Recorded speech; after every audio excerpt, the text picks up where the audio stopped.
Намаз окубай коюунун жазасы.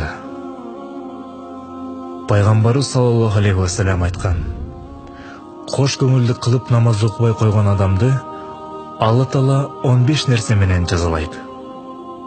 Алардын 6-сы бул дүйнөдө, 3-сү өлүм алдында, 3-сү кабырда, калган 3-сү кабырдан кайра тирилип чыккандан кийин кыяматта берилет.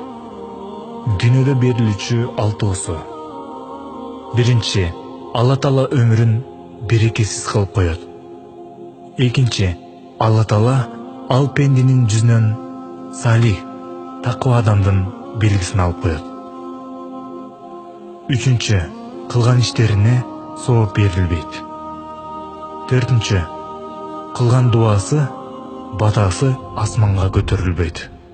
Бешинчи, адамдар бул дүйнөдө эле аны жек көрүп, сыйлабай калышат. Алтынчы, ал адамга салих адамдардын дуасынын пайдасы тийбейт.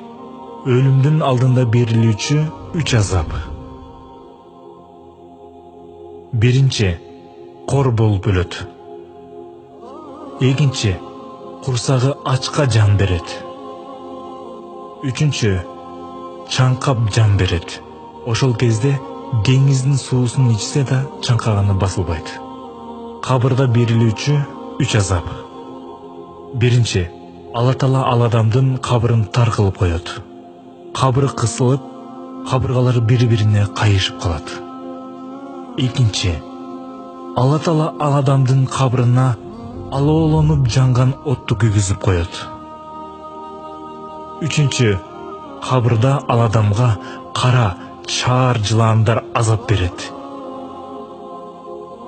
Кыяматта берилүүчү 3 азап. Биринчи, кыямат күнү жүзү менен тозокко сүйрөлүп киргизилет. Экинчи, кыямат күнү Алла Таала ал адамга каардуу көз карашы менен карайт. Анын себебинен бетинен эттери ажырап жерге түшөт. Үчүнчү, Алла Таала ал адамды катуу эсеп кысап калат. Жана периштелерге муну тозокко киргизгиле деп буйрук берет. Багымдат намазын окуган адамдын жүзүндө нуру болбойт. Түшкү пешим намазын окуган адамдын ырыскысында береке болбойт.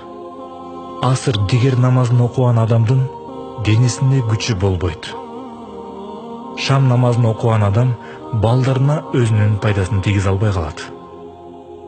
Купта намазын окуган адамдын уйкусунда рахат болбойт.